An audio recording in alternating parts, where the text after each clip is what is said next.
la adaptación y la evolución desde el punto de vista celular, desde un punto de vista rápido, ¿sí? Y demasiado eficiente. Lo vieron ya casi que todo modelo de esto. También se considera que pueden ser células senescentes, células que ni envejecen ni mueren y que tampoco se tienen necesariamente que replicar una vez alcanzan una estabilidad de la replicación. Y por último, se ha descubierto que no solo son capaces de poner a nuestro sistema inmune en nuestra contra, sino también son capaces de poner a nuestra propia biota en nuestra contra. Todas esas bacterias con las que tenemos un pacto de simbiosis, ¿sí?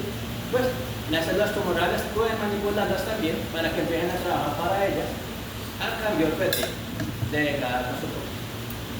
Entonces ya estamos en un elemento complejo, ya sabemos que esto tiene material para estudio, ya hay algunos posibles tratamientos, pero pues todavía nos queda mucho trecho. Adicionalmente, el cáncer cada vez se está diagnosticando más a medida que envejece nuestra población y que nos sumamos nuestros factores de riesgo. Entonces, pues, esto va a ser tema de estudio para él. ¿Listo? Pero pues como estamos en histología, vamos a ver entonces qué le pasa a las células cuando se vuelven tumorales desde un punto de vista general. Tenemos dos tipos de criterios grandes en patología. Uno son los criterios psicológicos y otros son los criterios histológicos. ¿Sí? ¿Cuál es la diferencia entre la citopatología y la histopatología?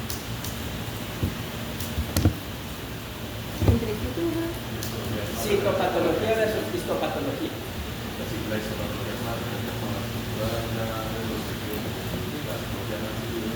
de Exacto. Entonces, la citopatología, y eso deben tenerlo ustedes claro, porque cuando ustedes hacen asistenciales, ustedes pueden solicitar estudio citopatológico o estudio histopatológico. ¿Vale? Son herramientas distintas, ¿vale? Cuando es citopatología, nos referimos al estudio como tal de la célula. ¿Listo? Esto se obtiene, o esto se hace cuando son medios, por ejemplo, cuando se obtienen medios líquidos, ¿sí? O cuando se hacen muestras representativas con piezas muy finas, con agujas muy finas, en las cuales solo se van a poder adquirir unas cuantas células para estudio. Por otro lado, la histopatología, ¿sí? Ya se refiere al estudio del tejido. Ya podemos ver la relación de la lesión con los tejidos adyacentes y ya que prácticamente vamos a hablar de biopsias, ¿sí? Y vamos a hablar pues ya de criterios mucho más estructurales. ¿Ok? Entonces, ¿cuáles son los criterios citológicos de malignidad? Esto es lo mismo que se llama la atipia celular. Entonces, cuando decimos cambio de atipia celular, nos referimos a que tiene uno o varios de estos criterios.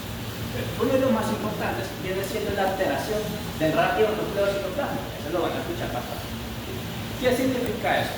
Dentro de toda la cháchara que les di ahorita, ¿sí? Hay un elemento común en la mayoría de descripciones, ¿sí? Y es capacidad genética y la plasticidad cromosómica. Entonces, muchas veces estas células tumorales son poliploides, ¿sí? Ellas es muy difícil que ellas empiecen a revisar dentro de su propio genoma, ¿sí? Por ejemplo, el ejemplo del pulmón, tiene un genoma, una célula pulmonar, ¿sí?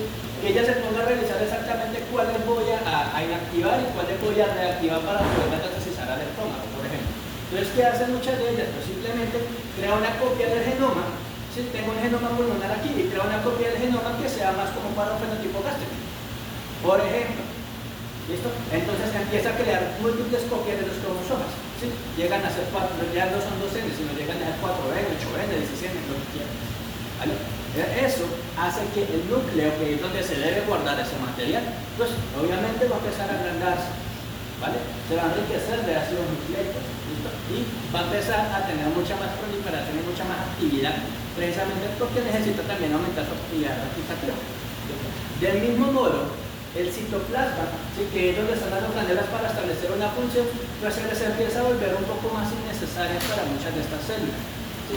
Ya esta célula tumoral del pulmón pues no le interesa tener cilios, no le interesa tener una ventana delgada de perfusión, no le interesa poder secretar péptidos de angiotensinógeno, etcétera, etcétera. Entonces no va a necesitar esas herramientas. Entonces la prioridad de ella, además crear citoplasma y organelas gasta energía. Y lo que dijimos, ellas deben ser eficientes energéticamente. Entonces la prioridad de las células tumorales, la mayoría, va a ser el núcleo. Pues cuando hablamos de alteración rápida del núcleo citoplasma, nos referimos generalmente a los núcleos se empiezan a volver muy grandes, ¿sí? Pero el citoplasma no crece en la misma proporción, sino el citoplasma se empieza a volver más pequeño de lo esperado para esas células. ¿Sí? Asimismo, como el núcleo empieza a crecer, ¿sí? De una manera, digamos, desordenada y rápida, podemos hacer otro hallazgo que es la regularidad de los contornos nucleares. Esto, la membrana nuclear puede no ser tan elástica y puede empezar a hacer mechitas. Entonces usted verá aquí no es una bolita perfecta, sino se empieza como a mechar, aquí como a hacer un chichoncito y cositas así. También, como se va a empezar a llenar de ácido nucleico, de material genético y cromosomas compactados, pues vamos a ver otro criterio que se llama la hipercromasia nuclear. ¿Sí?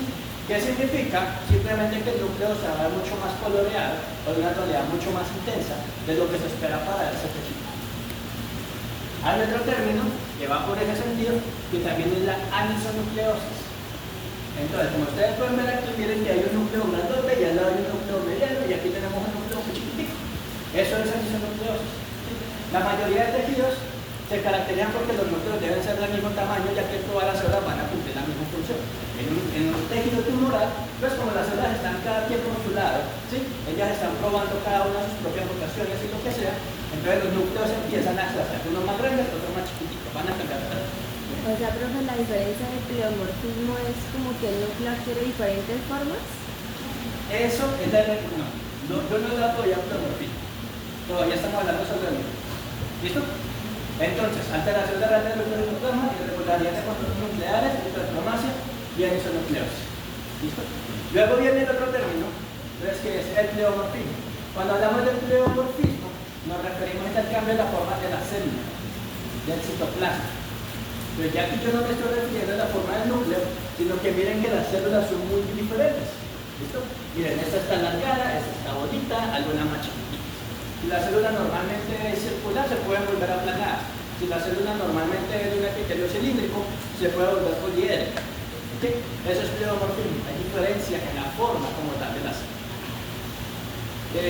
A veces nosotros podemos usar el término que es pleomorfismo nuclear.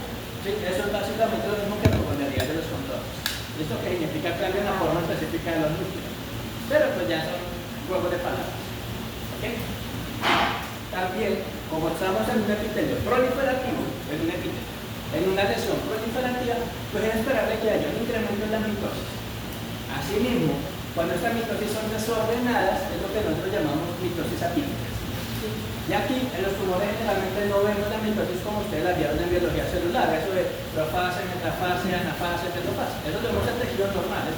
¿Sí? Sobre todo cuando están en la metafase, así que está todo bonito en material genético. En tumores rara vez se ve. ¿Por qué? Porque como tienen tantos paquetes dividiéndose a la vez, y ella necesita es velocidad, necesita cantidad más que calidad, pues lo que hace la célula es que simplemente divide todo eso y hace un corte por algún lado y ya. No importa si una hija quedó con más material genético que la otra, porque igual ya tiene mutaciones suficientes para reproducirse. ¿Sí? Entonces miren, por ejemplo, esta mitosis atípica, miren todo el montón de cromosomas que tiene y miren cómo está dispuesto de manera regular dentro del núcleo. Y también tenemos la discohesión celular. Esto aplica sobre todo para epitelios, ¿sí? Los tejidos que uno sabe que deben ser pues, cohesivos. Entonces, en la discohesión, las células al inmadurarse, pues ellas también van a perder otra característica que es muy frecuente de las células maduras, que son los elementos de cohesión celular. ¿Sí? Todas las uniones intercelulares, pues las van a romper. Además, eso les va a facilitar a la migración a otros tejidos. Eso es discohesión. Y por último, nucleoles prominentes, que son los nucleoles prominentes. Sí. ¿Qué criterios entonces también tendría las células de las neoplasias unidas? ¿Algunos de esos?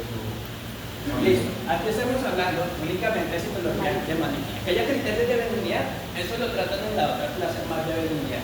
Sin embargo, sí les quiero dejar una aclaración, y es que todos esos criterios son relativos. ¿Sí? ¿Relativos a qué? Al tejido y a la condición clínica. Por ejemplo, si a mí me pasa una célula, ¿sí?, con nucleolo prominente, así fea, y me dicen, viene de la mama, yo digo, tumoral, maligno, ¿sí? Porque la célula de la mama no tiene por qué tener nucleolo. Pero si me dicen que viene de la tiroides, yo digo, esto es benigno, porque normalmente la célula tiroides debe tener un nucleolo prominente. ¿Ok? Asimismo, van a haber muchas condiciones reactivas que pueden hacer que las células se vuelvan feas. Entonces, hay condiciones, por ejemplo, si me están mostrando ustedes, ¿sí?, o si el clínico me manda, la muestra de unas células que en un borde de úlcera del polo, que es pues, un tejido de alta replicación, pues puede que provee mitosis atípica. ¿Sí? Puede que las células también necesiten incrementar su su material y puedan hacer algo de alteración de radiocitoplasma. Por eso, la citopatología es una aproximación diagnóstica, pero no nos va a dar el diagnóstico definitivo en la mayoría de los casos. Aquí únicamente se establece una sospecha de malignidad, ¿sí? O una malignidad, pero que debe ser confirmada siempre con la histopatología para tener los criterios completos. ¿Vale? Y es que la citopatología se puede ver, la actividad celular se puede ver casi siempre desde apenas la displasia, desde los estadios tempranos de lesión, cuando todavía no lo vamos a llamar cáncer. De ahí que es importante hacer la correlación. Incluso en los cambios reactivos, lo que les dije, ya podemos empezar a ver algunos de estos casos. Pero para poder llamar una lesión como tal, ya cáncer, en sitio infiltrante, miren que necesitamos tener la relación con el tejido circundante. Por lo tanto, estos hallazgos siempre se deben correlacionar con la histopatología. Ahora, ¿cuáles son los criterios histopatológicos de malignidad? Que dependiendo del tejido y la situación clínica, se puede llamar atipia arquitectural, displasia o como tal ya malignidad. Entonces, uno de los más importantes es la desdiferenciación. Como les mencioné en la cháchara al principio, la célula, ¿sí? A medida que se maligniza, ella tiene que empezar a retroceder en su material genético. ¿Sí? Tiene que empezar a bloquear la plasticidad neuronal desde forma más temprana por más herramientas genéticas. ¿Sí? Por tanto, fenotípicamente también lo va a manifestar. Los tejidos tumorales tienden a perder las características del tejido maligno, del tejido maduro del cual se origina. ¿Sí? Dependiendo de eso, es que se va a llamar desdiferenciación. Ya cuando están demasiado desdiferenciados, o sea, cuando uno ya no alcanza a notar características del tejido de origen, es lo que se llama la anaplasia. ¿Okay? Otra característica, la invasión. Digamos que es un sello del cáncer, ya cuando el neotejido adquiere la capacidad de romper ya sea las barreras epiteliales, ¿sí? Cuando rompe, por ejemplo, membrana basal, o que adquiere capacidad de infiltrar el tejido circundante. También cuenta con invasión cuando puede ingresar dentro de los vasos sanguíneos, ¿sí? A formar implantes tumorales, eso se llama invasión linfática o invasión vascular, y cuando puede infiltrar los nervios. Eso se llama invasión perineural, ¿okay? Como vía de diseminación. Eso no lo hacen los tumores benignos. Por definición, jamás. Necrosis tumoral, más que criterio diagnóstico, ese es un criterio pronóstico para la mayoría de tumores. ¿Qué pasa? Hay dos hipótesis respecto a esta necrosis. Una es lo que le mencioné al sistema inmune. Entonces, el propio tumor va a incidir o va a estimular la necrosis del tejido circundante precisamente para mejorar las condiciones de adaptabilidad.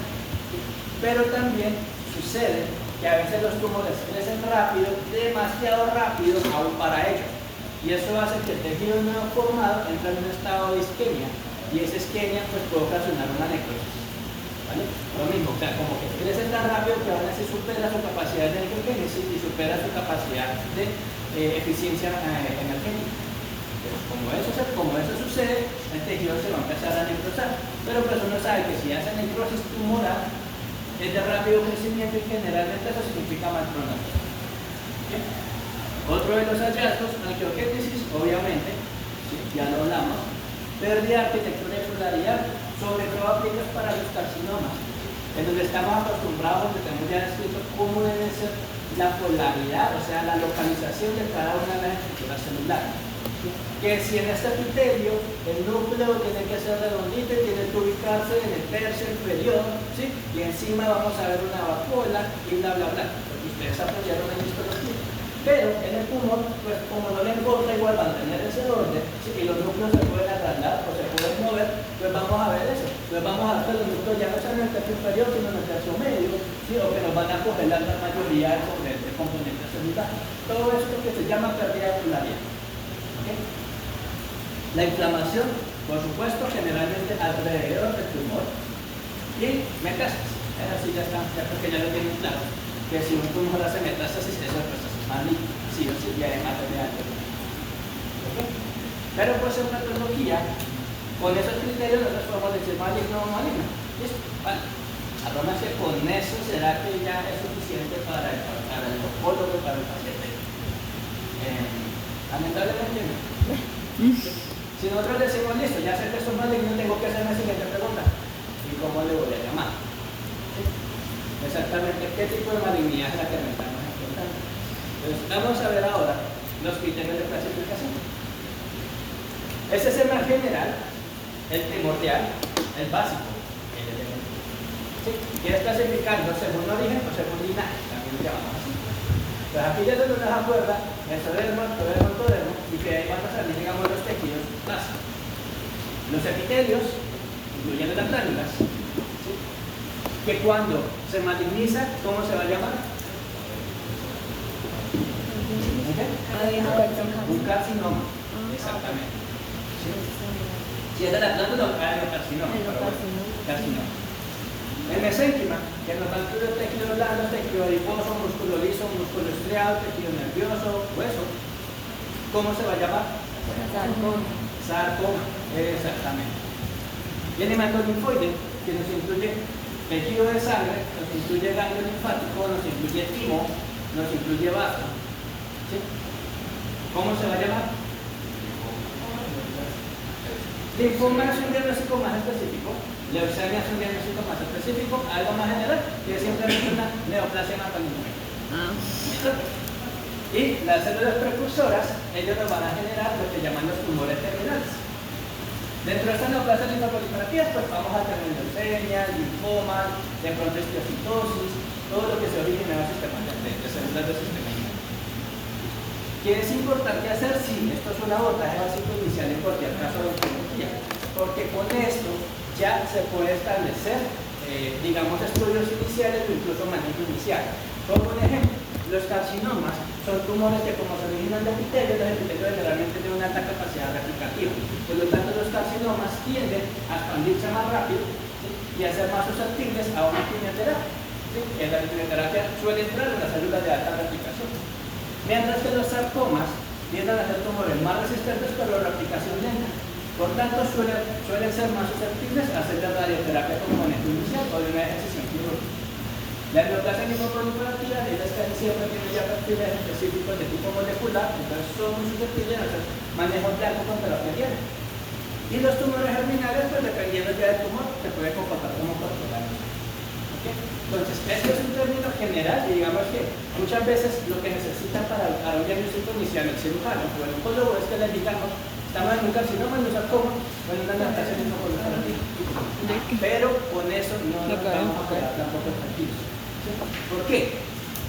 Porque la vida no es tan fácil. ¿Sí?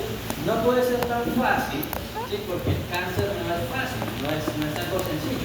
Podemos tener casos como este, carcinomas con cambios sarcomatoides. Podemos tener sarcomas, carcinomas. Podemos tener linfomas que tienen características sarcomatoides.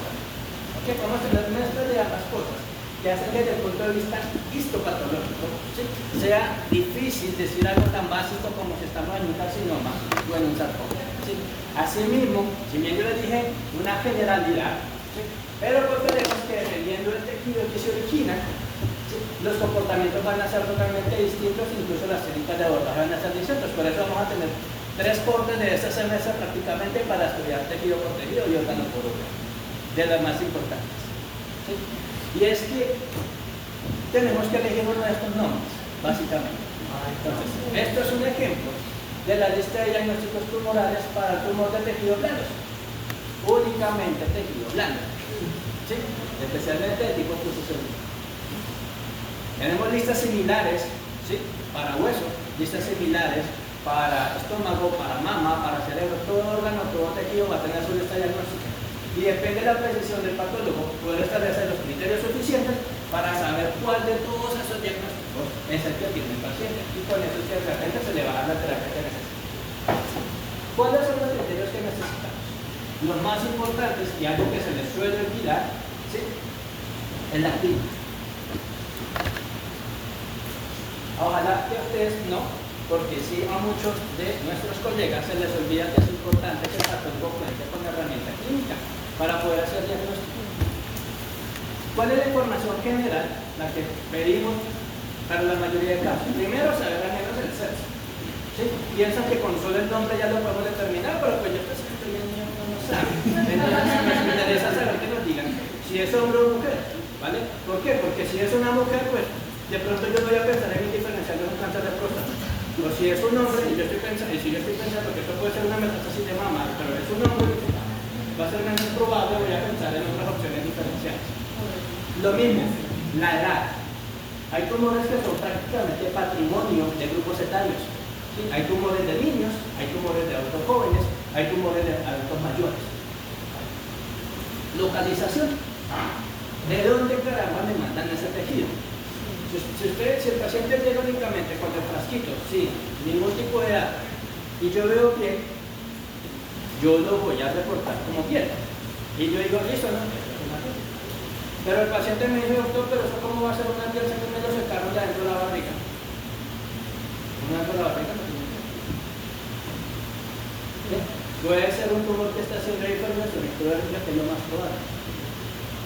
Entonces hay que saber, asimismo, los tumores se llaman distintos, se pueden llamar distintos. Un tumor del tejido blando lo vamos a llamar distinto si viene el abdomen, así viene la pierna o así viene el dedo. ¿Vale? Porque tienen comportamientos epidemiológicos variados. Características radiológicas, esto es importantísimo. En muchos de los tumores no está indicado hacer una incisión completa de entrada. ¿Sí? Por ejemplo, si ustedes se han un linfoma, ¿sí? O algunos tipos de cáncer, ¿sí? Como el cáncer del estómago, entran y le hacen la incisión quirúrgica, hay riesgo que hagan implantes en los tejidos abiertos, le hacen más daño al paciente, tienen que darle primero radioterapia y quimioterapia. ¿Sí?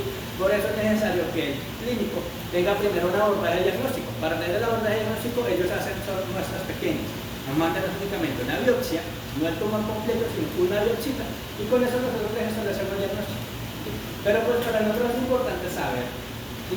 Esa biopsita, cómo estaba el tejido. Era una lesión sólida, era una lesión quística, ¿sí?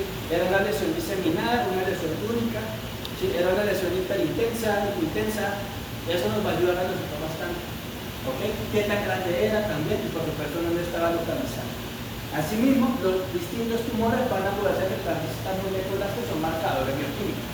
Antígenos como el antígeno carcinoembryonal, como el CA19, ¿sí? Como la... Bueno, hay bastantes, ¿okay? Como la teoglobulina, la calcitonina, nos puede ayudar también a saber cómo se está comportando el tumor y nos puede ayudar a los efectos diferenciales. El comportamiento, ese es un tumor de crecimiento lento, de crecimiento rápido, duele o fue un hallazgo accidental en la paciente, hace efecto de masa, ¿en dónde está? ¿Hace cuánto empezó? Y los antecedentes. ¿Es la primera vez que la paciente tiene cáncer o ya tuvo cáncer hace algunos años? ¿Sí? La paciente ha recibido radioterapia. ¿No tendrá por ahí una hermana con síndrome de Lynch que facilita la aparición del cáncer familiar? ¿Sí? Toda esa información relevante debemos idealmente contar. Esto a veces es tan importante, ¿sí? Que a veces los clínicos también pueden decir que con solo esto ya va a ser suficiente. ¿Sí? Con una historia clínica suficiente, con una historia clínica completa y un radiólogo que le diga, sí, eso es cáncer, ¿sí? Se puede pensar que ya el paciente tiene un diagnóstico de malignidad, ¿sí? Y con eso le podrían iniciar tratamiento. Pero este es un dogma que todavía está vigente. Y es que sin patología, la medicina es una psicosis. Exactamente. Digamos que decir que toda la medicina puede sonar algo arrogante, pero esto es específicamente útil para el área de oncología. ¿Sí? Prácticamente decimos que el cáncer no existe hasta que te lo confirma el patólogo. ¿Por qué? Porque pueden haber muchas lesiones simuladoras. ¿Sí? Puede que tengan una lesión en el hígado que piensen que es maligno y le hacen tratamiento y resulta que no era una lesión benigna, era un quiste, era una reacción inflamatoria. ¿Okay? O si era un tumor, pero no era primario del hígado, sino era una metástasis. Y eso se comporta de manera totalmente distinta. Entonces todos los diagnósticos tienen que clasificarse y tienen que confirmarse mediante histopatología. Aparte de la información clínica, pues ya vamos a usar los criterios histopatológicos. Entonces, ¿cuáles son los que vemos? Los criterios generales. Uno de los más comunes es la diferenciación, que ya les he hecho bastante hincapié en la importancia de esto y en el diagnóstico. Entonces, ¿qué significa o cómo se clasifica? Fácil, bien, moderado o pobremente diferente. ¿Qué tejido es este? Esto es un tejido adiposo. Bien, muy bien. Ahora, esto es maligno. Este no es el tejido adiposo normal. ¿Listo? Esto es un liposarcoma. Lo que pasa es que miren que está tan bien diferenciado que se puede saber que viene del tejido adiposo. Por eso le decimos bien diferenciado, porque se parece mucho al tejido maduro. Pero, si vemos en este espectro, esto también es un liposarcoma. ¿Vale? Pero yo les pregunto aquí detrás, ¿qué tejido es? Realmente va a ser más difícil saber porque esto no le recuerda uno menos de entrada al tejido adiposo. Entonces se van a su clasificar. Bien diferenciado, ¿sí? O pobremente diferenciado o anaplásico. Si las características son 50-50, decir, pues no me parece tan maduro, pero tampoco lo veo así tan feo, pues lo llamamos moderadamente diferenciado. ¿Listos? Pero acá ya bien diferenciado, ¿no se puede decir lipoma? Lipoma es si fuera benigno. Pero entonces, Ahora, ya no se puede parecer a eso es un lipoma. ¿Sí? Pero como estamos en clase de malignidad, vamos a llamar liposarcoma.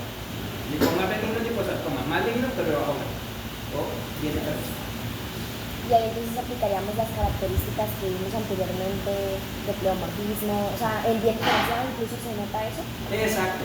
Sí. Si se le puso maligno es porque tiene algo de anaplasia, porque tiene características de inmadurez, porque tiene algunos criterios. Aparte de clasificarlo según la diferenciación, vamos a usar también el patrón histológico, que es de especial relevancia para nosotros. Verán que los patólogos nos entretienen mucho ver de formitas a las células y a los tejidos en el microscopio. Y eso nos va a ayudar de manera general porque ya se comprobó que dependiendo de la formita que hacen las células tumorales o que hace el tejido tumoral, pues va a tener un comportamiento y por eso se llama el nombre. Entonces, este es un ejemplo de algunas de las formitas que tenemos. Que si hacen cribas, lo llamamos cribiformes, ¿sí? Que si hace ejemplos como si fuera una reja de gallinero, que si parece hasta de ciervo, que si parece una cachuelita, ¿sí? Que si parece un mapa, le vamos a poner su nombre. ¿Sí? Que si parece un panal de abejas, si parece una palizada, ¿sí? una cerquita, ¿vale? Que si están en filita como las filas indias, entonces también le vamos a poner el nombre de la india. Y eso va a ser patrones específicos de todo. Si hace retículos, si hace roseticas que son como flores de margarita, si hace vellosidades. Pero ya con toda la información clínica, histología, el patrón histológico, comportamiento y todo eso, vamos en la mayoría de veces ya dar el diagnóstico y decir, bueno, efectivamente ese estamos en el tumor y el nombre del tumor es este. Porque es una carcinoma de tipo tubular, por ejemplo. ¿Vale? Hay otra herramienta que está cada vez siendo más utilizada e incluso sería prácticamente obligatorio para el diagnóstico oncológico, que son las herramientas de inmunohistoquímica o la proteómica. ¿Sí? La inmunohistoquímica básicamente va a buscar la expresión de proteínas específicas de diferenciación en los tejidos. Entonces, si yo tengo una lesión en tiroides, ¿sí? Tengo un nódulo tiroideo que no está tan bien caracterizado, o sea que yo digo, uy, será que ese escándalo de tiroides, pero lo veo raro, no me cumple con los criterios de un carcinoma papular de tiroides. Y aparte me dice que la paciente hace 10 años le dieron manejo para un cáncer de mama. Yo veo como que no sé qué puede hacer. ¿Sí? En esos casos solemos usar el inmunofenotipo. Yo le hago unas marcaciones específicas a ese tumor. Si el tumor no expresa marcadores de tiroides, ¿sí? Como tiroglobulina, pues yo quedo tranquilo y yo efectivamente esto es un tumor primario de tiroides. Pero si no me expresa marcadores de tiroides y en cambio me expresa marcador de mama, de tejido mamario, pues yo digo, no es primario de tiroides, estamos haciendo una metástasis de un cáncer de mama. Ya hay la importancia para hacer este diagnóstico. Incluso para muchos diagnósticos es obligatorio hacer confirmación de inmunohistoquímica porque a veces los tumores se pueden simular entre ellos. Además, la inmunohistoquímica no solo sirve para pronóstico, sino también sirve, no solo sirve para diagnóstico, sino también sirve para pronóstico. ¿Sí? Muchos tumores, como mama, como colon, ya prácticamente los protocolos nos están indicando que siempre tenemos que hacerle marcadores para su marcadores de inmunohistoquímica para su clasificar y con eso establecer guías específicas según el subtipo proteómico. ¿Listo? ¿Cómo se interpreta la inmunohistoquímica? Esto es difícil. ¿Vale? Entonces, ¿por qué? Porque distintos marcadores tienen distinto patrón y distinto significado. Hay marcadores que son positivos cuando hacen sobreexpresión, cuando son new, cuando son citoplámicos, cuando son un patrón salvaje, cuando son nucleares, ¿sí? Cuando son de membrana, cuando son de marcación heterogénea, etcétera, etcétera. Asimismo, tenemos todo un panel de marcadores, este es simplemente un ejemplo de unos poquitos que se usan en la práctica, ¿sí? Y tenemos que elegir varios de esos según el escenario que nos encontramos y los diagnósticos diferenciales para poder establecer el diagnóstico total. Entonces, si tengo un tumor pobremente diferenciado, que a mí me recuerda que es como fuso celular, ¿sí? Yo le puedo poner un marcador que es la actividad de músculo liso, que como el nombre lo indica, pues se expresa en el músculo liso. ¿Sí? Por tanto, si el diagnóstico es un leiomyosarcoma, ¿sí? Pues yo esperaría que la exprese.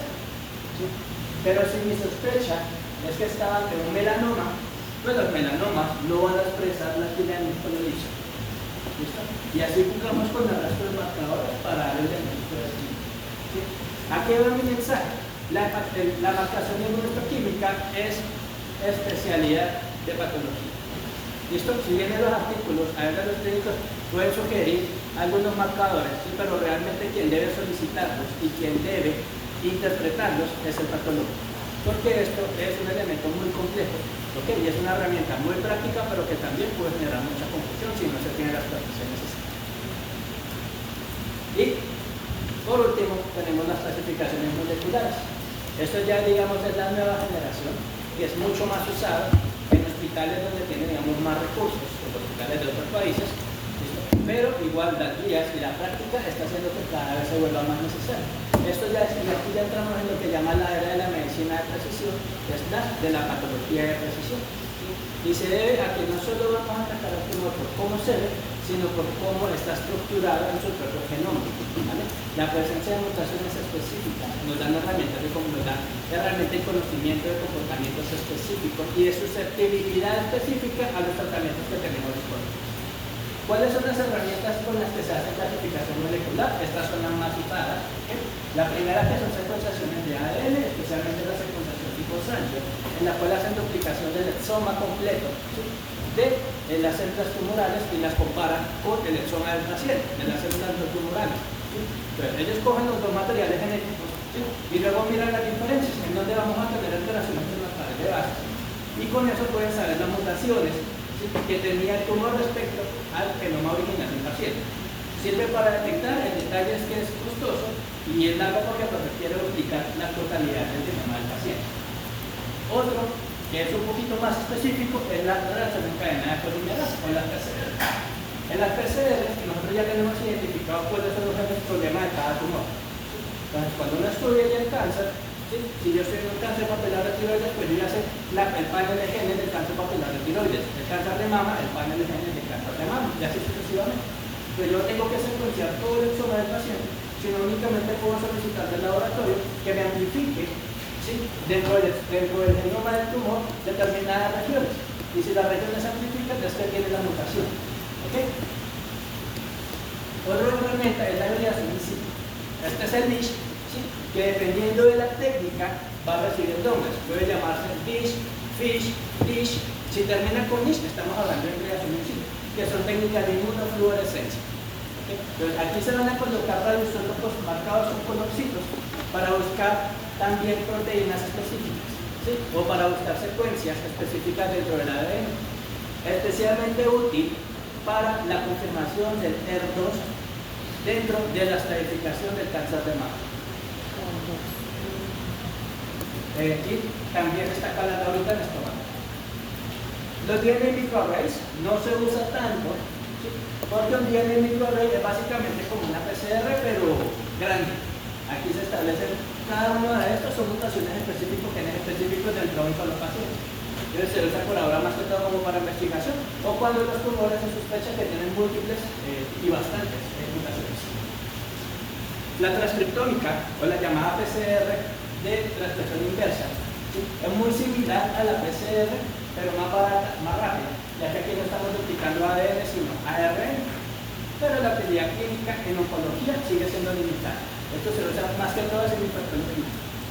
Y por último, citometría de flujo. Esta sí es una herramienta de uso diario, tanto aquí en el LUS como en los otros hospitales, en donde tengan un servicio de hematología. ¿Sí? La limitante de la citometría de flujo es que solo sirve para el estudio citológico, o sea, solo sirve nuestras líquidas, ¿sí? O nuestras de tejidos muy fragmentados. ¿Por qué? Porque la citometría de flujo lo que hace es que se mete el tejido, ¿sí? En una manguerita, y esa manguerita va a alinear las células. Y una por una, la máquina les pega como unos rayitos que van a reaccionar con distintas proteínas de marcación. ¿Sí?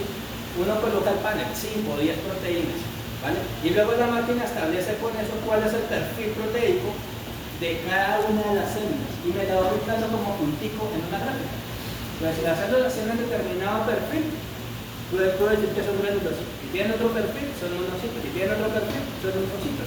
¿Sí? Y si tienen otro perfil, puede ser de células tumoradas, en el caso que tengamos muchas líneas.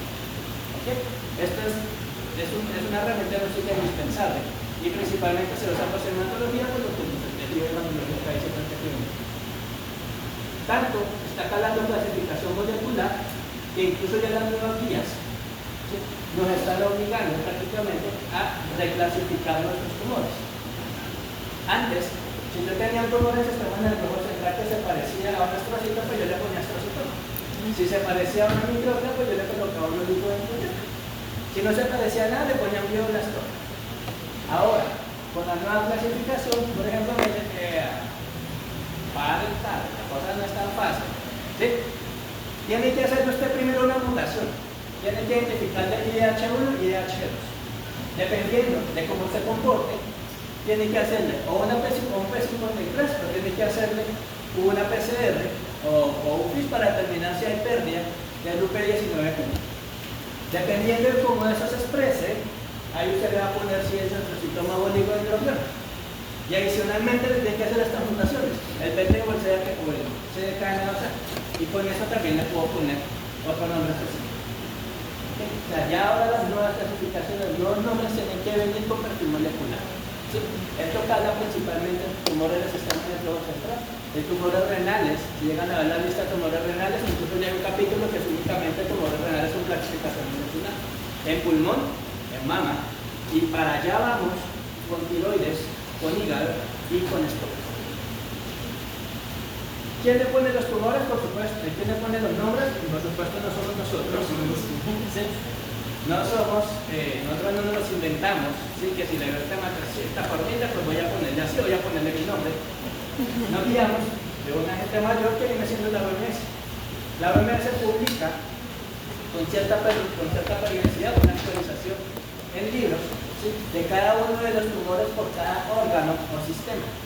Entonces, ella nos dice, esto es la lista de tumores de mama, la lista de tumores gastrointestinales, la lista de tumores hepáticos, lo que sea. ¿Sí? Y dependiendo de los criterios, le ponemos ahí. La idea con eso es que nosotros universalicemos y que si tienes un tumor aquí en Colombia y tienes que ir a estudiarte por allá en Japón o estudiarte por allá en África, pues que sepamos exactamente que estamos hablando de la misma lesión.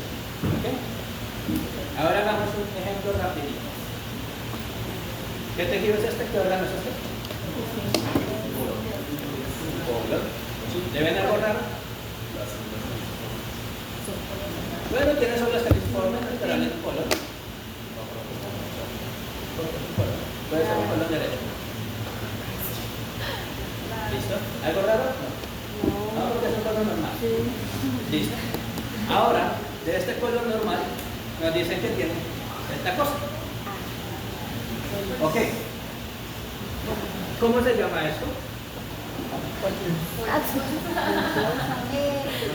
¿Ah? ¿O cómo le llamarían a esto? No. Si apenas estamos empezando el estudio, ¿sí?, esto no se puede llamar cáncer. Acuérdate que cáncer se le coloca hasta que se confirma por el problema. Eso puede ser una neoplasia, ¿sí? Simplemente se describe como una lesión electrofítica lateral de comportamiento determinado. ¿Por qué? Porque pues aquí no sé, si esto no fuera cáncer, pero eso puede ser perfectamente una adenoma muscular, ¿vale? Una lesión de línea. Pero si yo ya cojo eso, me muestran esto, pues ya que me dice, bueno, probablemente. Ahora, ¿qué características las que más al principio de la clase están viendo ustedes en el estudio? Tal vez pleomorfismo. ¿Dime? Pleomorfismo. Pleomorfismo, yo creo que lo vemos más acá, ¿sí? En las que efectivamente, mira que hay células, en las células redondas, hay células que tienen unas células irregulares alargadas, ¿listo? Hay unas células que son realmente irregulares. Pleomorfismo. ¿Listo? ¿Qué otra característica? No es diferente. Pérdida de la tonalidad.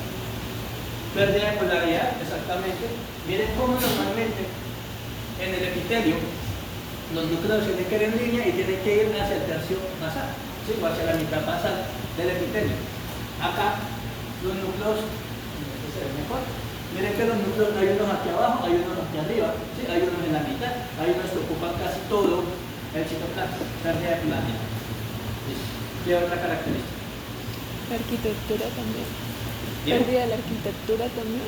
Pérdida de arquitectura, claro. Miren aquí cómo se ve ese bordecito, un cepillito así, todo bonito. ¿Sí? En cambio acá, como cada célula o cada túbulo echa para su lado. Entonces hay alteración en la arquitectura. ¿Qué otro criterio? Anisonucleosis. Claro. Mira este nucleote de acá y mira este nucleito de aquí. ¿Sí? Núcleos más grandes, núcleos más chiquitos. Comparamos este con el del vecino. ¿Sí? ¿Cómo son de distintos? Nucleolo prominente, todos estos punticos negros chiquitos que ustedes ven aquí, miren este nucleolo solo. Listo, mira este. ¿Cuál es? Ya no se mencionó las caliciformes. La pérdida de células caliciformes, eso se incluye dentro de la pérdida de la arquitectura, porque normalmente el tejido debe tener células caliciformes.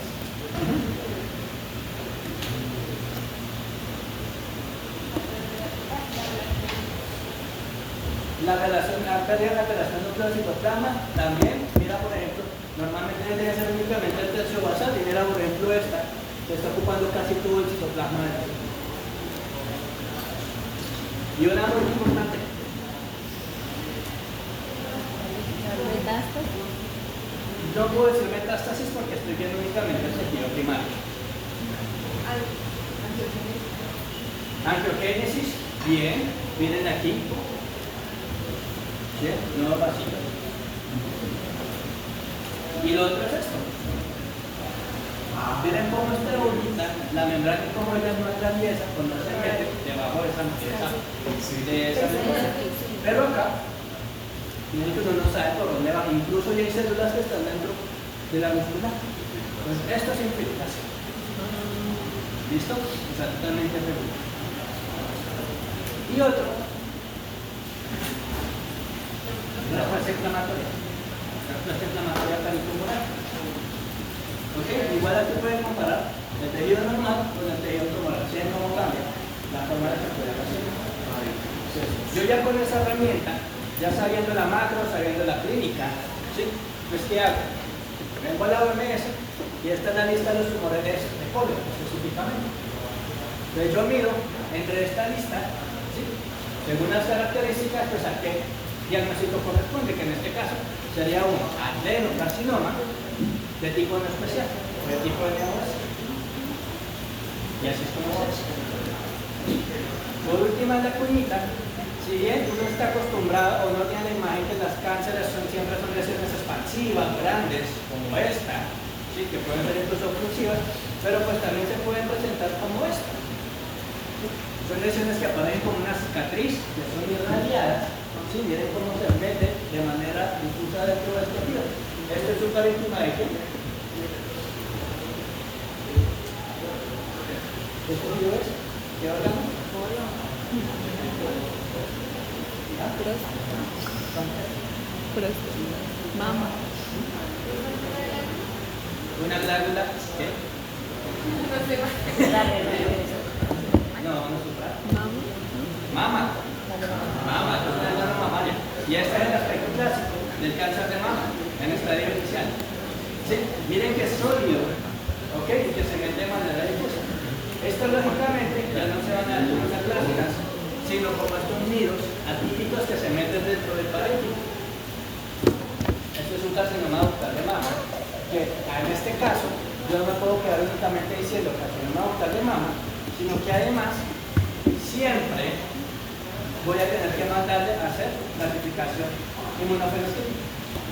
¿Por qué? Porque según eso, y eso lo vamos a ver en la clase de mama, pues se clasifican. Si es un luminal A, luminal B, si es un ER2, un ER2 low, un ER2 super low, un ER2 new, si es un normal light, si es un basal light, bla bla bla. Se le pone características.